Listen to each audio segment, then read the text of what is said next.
किले कौमों के पनागाहों के निशान होते हैं। तारीख गवाह है, सिंध बरसगीर का वो खिताए अर्ज है जो हमेशा बैरूनी हमलावरों का निशाना बनता रहा है। यही वजह है कि सिंध में कई कदीम किले माजी के उन हालात की निशानदेही करते नजर आते हैं।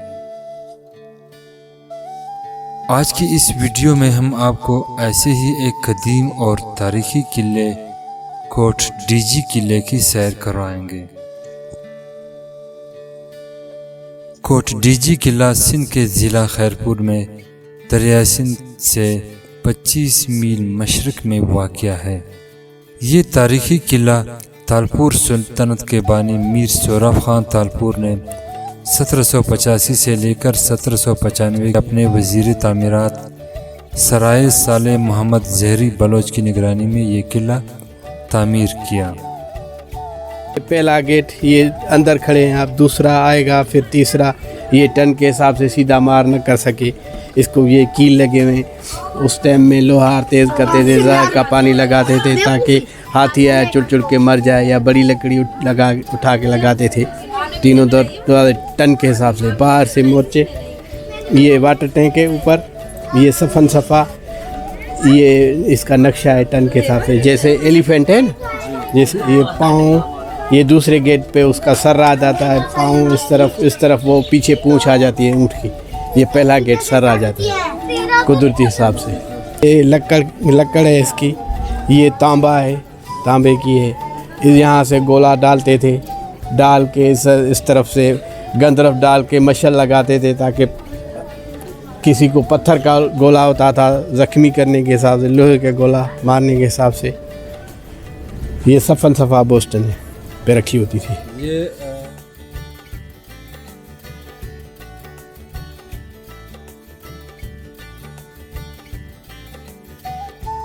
1983 में जब हैदराबाद वाला किला लिया कलोड़ों से, बाद में आके ये किला बनवाया मीर सोहराब ने। रोड़ी गए, रोड़ी कादिर जाकुबा दफन भी वही है, वहाँ से आके ये किला बनवाया अहमदाबाद फोर्ट 1785 से 95, 10 साल में। फिर अभी भी इसका 100 साल अंग्रेज़ के साथ चले, इस पर अटैक वगैरह नहीं हुआ। अंग्रेज़ गया फिर पाकिस्तान के साथ 9 साल। ये बहावलपुर सवात जो लड़े उनकी रियासतें ख़त्म कर दी अंग्रेज़ ने। इसका अभी भी है हाइनेस मीर अली मुराद खान तालपुर, जो पाकिस्तान बनना तो 20 साल के थे, अभी 90 साल उम्र है। इस तारीखी किले का आर्किटेक्ट एक ईरानी इंजीनियर अहमद था, जिसके नाम से बाद में ये किला मंसूब किया गया। सतह ज़मीन से 110 फुट ऊंचाई पर बनाया गया है और किले की दीवारें 30 फुट ऊंची है। सागवान की लकड़ कश्ती के ज़रिए लाए, सवाद से, कागान से, ये अंदर से फिर लक्कड़ लगाते थे।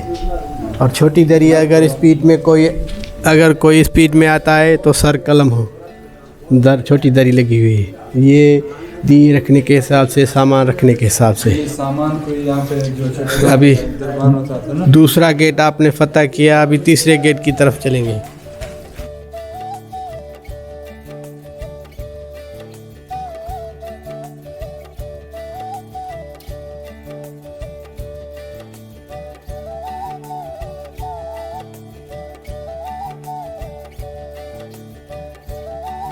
किले में 3 दरवाजे बनाए गए हैं। तमाम दरवाजे मुकम्मल तौर पर कीलों से भरे हुए हैं। इन कीलों का बुनियादी मकसद ये था कि हाथी के ज़रिए जब हमला करते थे तो ये कील उस हमले को नाकाम बनाने में मरकज़ी किरदार अदा करते थे।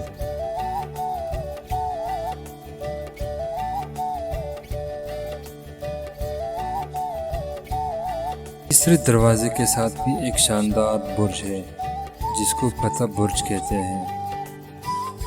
इस बुर्ज पर झंडा लहराते ही किला फतह होता था।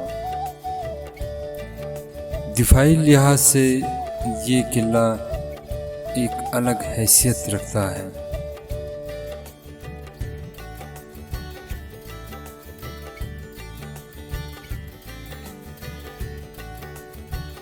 हम ये महल की तरफ आप चल रहे हैं, इमरजेंसी महल की तरफ। ये किचन, नौकरानियाँ रह सके, खाना पकाना।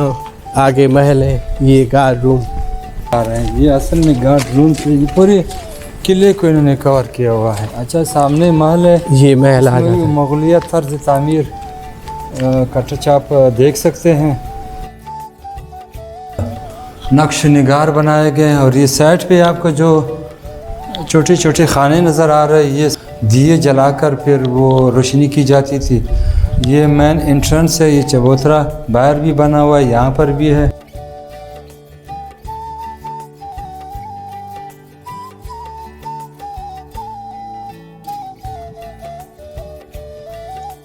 एक इशारे 8 किलोमीटर रकबे पर मुहित किले के मगरबी जानिब, शुमाल और जनूबी हिस्से में 3 बड़े बड़े बुर्ज बनाए गए हैं, जबकि मशरकी हिस्से में एक बड़ा बुर्ज बनाया गया है।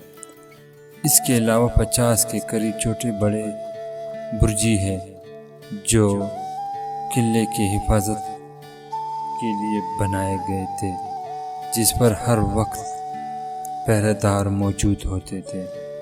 किले के मरकजी पसीलों के साथ हर दीवार में बैरक्स बनाई गई हैं, जिनके छतों पर गुलाम गर्दश पहरा देते थे।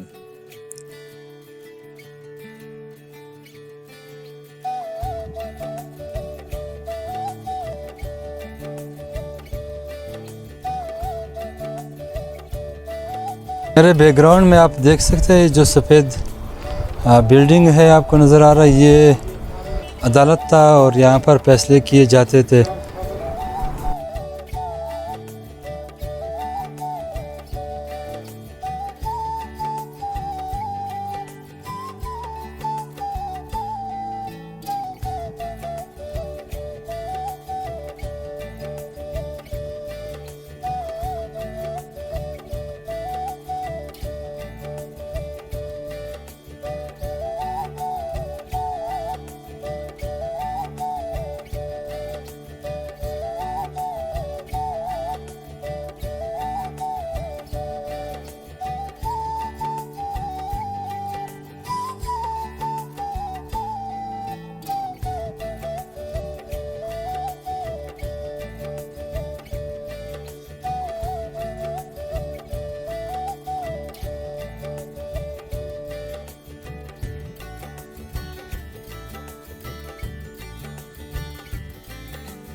किले का नक्शा दूर से देखने में ऊंट की मानंद दिखता है।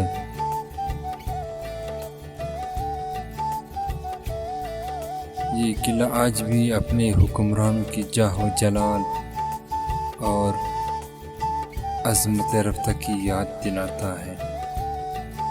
नाजरीन, उम्मीद है आपको आज की हमारी ये वीडियो पसंद आई होगी।